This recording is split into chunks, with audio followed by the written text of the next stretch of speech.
বন্ধুরা, আজ আমি এমন একটা প্রশ্ন করতে চলেছি যেটা নিয়ে সোশ্যাল মিডিয়ায় বিজেপি সমর্থক আর বিরোধীরা প্রতিদিন তর্ক করছে। এক পক্ষ বলছে 2014 সাল ক্রুড অয়েলের দাম ছিল $105 প্রতি ব্যারেল, আর আজ 2026 সালে $91 প্রতি ব্যারেল। তাহলে পেট্রোল 72 টাকা যেটা 2014 সালে ছিল সেখান থেকে বেড়ে আজ 110 টাকা কেন হলো, যেখানে ব্যারেল প্রতি তেলের দাম কমে গেছে 105-এর জায়গায় 91 হয়েছে। আবার অন্যদিকে অন্য পক্ষ বলছে ভারত জিডিপি গ্রোথে বিশ্বের অন্যতম দ্রুত বর্ধনশীল অর্থনীতি, প্রতিবেশী অনেক দেশের তুলনায় জ্বালানির মূল্যবৃদ্ধিও নিয়ন্ত্রণে আছে। তাহলে সত্যিটা কোথায়? সরকার কি মানুষ ঠকাচ্ছে, নাকি আমরা অর্ধেক অঙ্ক দেখে সিদ্ধান্ত নিয়ে ফেলছি? আজ আবেগ নয়, আজ শুধু ডেটা, যুক্তি আর বাস্তবতা।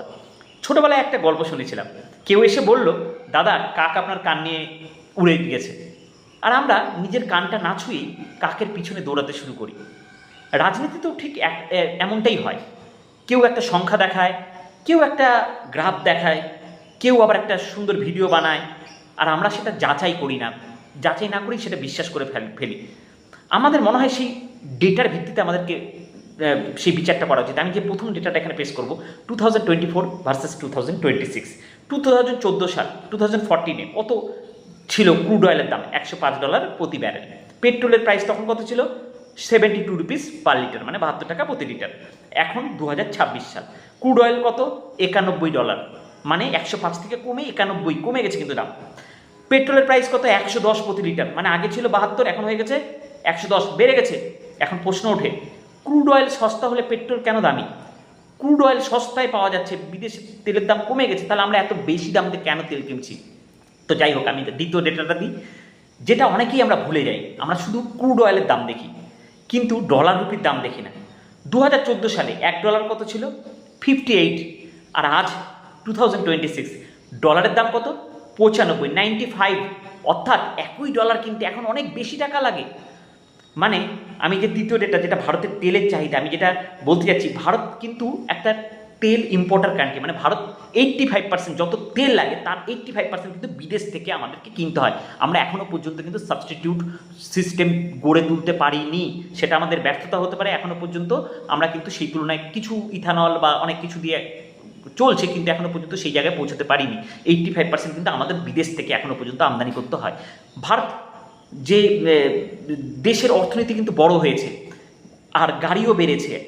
হাইওয়ে আগের থেকে 2014 সাথে যদি আমরা কম্পেয়ার করি, তাহলে হাইওয়েও বেড়েছে, কারখানা বেড়েছে, এয়ার ট্রাভেল বেড়েছে। ফলে তেলের ব্যবহার কিন্তু অনেক অনেক বেড়ে গেছে।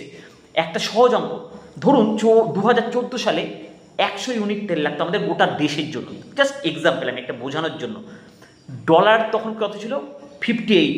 তাহলে ভারতকে কত টাকা তেল বিদেশ থেকে আমদানি করতে হতো, ইম্পোর্ট করতে হতো? 100 ইউনিট আর 58 টাকা করে, তাহলে 5800, মানে 5800 দিয়ে গোটা ভারতের ধরে নিলাম যে আমাদের তেল আমদানি করতে হতো, আনতে হতো, ইম্পোর্ট করে আনতে হতো। আজ কিন্তু 100 ইউনিটের জায়গায় 120 ইউনিট, কারণ অনেক এয়ারপোর্ট, অনেক কিছু বেড়ে গেছে, বাস ট্রাভেল, তো 120 ইউনিট আমাদেরকে আজকে কিনতে হচ্ছে। কিন্তু এখন ডলারের মার্কেট প্রাইস কত? 95। তাহলে আমাদেরকে কিন্তু বিদেশ থেকে তেল কিনতে গেলে আমরা কিন্তু ইন্ডিয়ান রুপিস দিয়ে কিনতে পারবো না, আমাদেরকে ডলার দিয়েই কিনতে হবে। তো ডলার মানে 95, মানে 120 × 95, তাহলে হিসাবটা কি দাঁড়ালো? 11,400। মানে যেটা কিনা মনমোহন সরকার 5,800 টাকায় গোটা দেশের জন্য তেল কিনতে, ধরুন, সেটা কিন্তু আমাদের বিজেপি গভর্নমেন্টকে 11,400 টাকা দিয়ে কিনতে হচ্ছে, মানে জাস্ট ডাবল। অর্থাৎ শুধু ক্রুড অয়েলের দাম দেখলেই পুরো ছবিটা দেখার ঠিক হয় না আমাদের। সোশ্যাল মিডিয়ায় আরেকটা ডেটা ভাইরাল হচ্ছে, যেখানে বলা হচ্ছে যে আমাদের প্রতিবেশী দেশ যেগুলো আমাদের জানি, পাকিস্তান, শ্রীলঙ্কা, নেপাল, মায়ানমার, চীন, এই যে প্রতিবেশী দেশগুলো, সেই দেশের তুলনায় আমাদের দেশের কিন্তু জ্বালানির মূল্যবৃদ্ধি সেই হারে কিন্তু হয়নি। তাদের অনেক জায়গায়, চীন বা এইসব দেশে কিন্তু তেলের মূল্যবৃদ্ধি অনেক বেশি হয়েছে। এরকম করে অনেকে করতে যাচ্ছে। যদি এই ডেটা সঠিক হয়, তাহলে একটা প্রশ্ন আসে, ভারতের পরিস্থিতি কি সত্যি এতটা খারাপ যতটা আমরা ভাবছি? কিন্তু আবার এটাও প্রশ্ন, ভারতের করের পরিমাণ কত? সাধারণ মানুষ আসলে কতটা সুবিধা পাচ্ছে?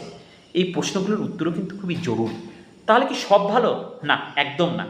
সরকারকে প্রশ্ন করতেই হবে, কেন রুপির দাম কমছে? কেন আমদানি নির্ভরতা এত বেশি? কেন তেলের দাম কমলে সব সুবিধা মানুষের কাছে পৌঁছায় না? এই প্রশ্নগুলো গণতন্ত্রের জন্য কিন্তু খুবই দরকার। তাহলে কি সবই খারাপ হয়ে যাচ্ছে? না, সেটাও না। জিডিপি গ্রোথ বেড়েছে, ইনফ্রাস্ট্রাকচার বেড়েছে, রপ্তানি বেড়েছে, ডিজিটাল ইকোনমি বেড়েছে, অনেক ইতিবাচক পরিবর্তনও হয়েছে। তো আমার বক্তব্যটা খুব সোজা, আমি বিজেপির হয়ে বলছি না, আবার কংগ্রেসের হয়েও বলছি না। আমি শুধু বলছি অর্ধেক ডেটা দেখে সিদ্ধান্ত নেবেন না, কারণ অর্ধেক সত্য অনেক সময় পুরো মিথ্যা থেকেও বেশি বিপজ্জনক। কাকের পিছনে দৌড়ানোর আগে একবার নিজের কানটাও ছুঁয়ে দেখুন, যে কোনো রাজনৈতিক দলের কথা বিশ্বাস করার আগে একবার নিজের অঙ্কটাও করে দেখুন। পেট্রোলের দাম বাড়ার পিছনে সবচেয়ে বড় কারণ আপনার কি মনে হয়? কারেন্ট মোদী সরকারের ব্যর্থতা, না ট্যাক্স, না রুপির দুর্বলতা, না বেশি করে ইম্পোর্ট করতে হচ্ছে সেটা, নাকি সবগুলোই? কমেন্টে আপনাদের মতামত অবশ্যই জানাবেন। Bye bye.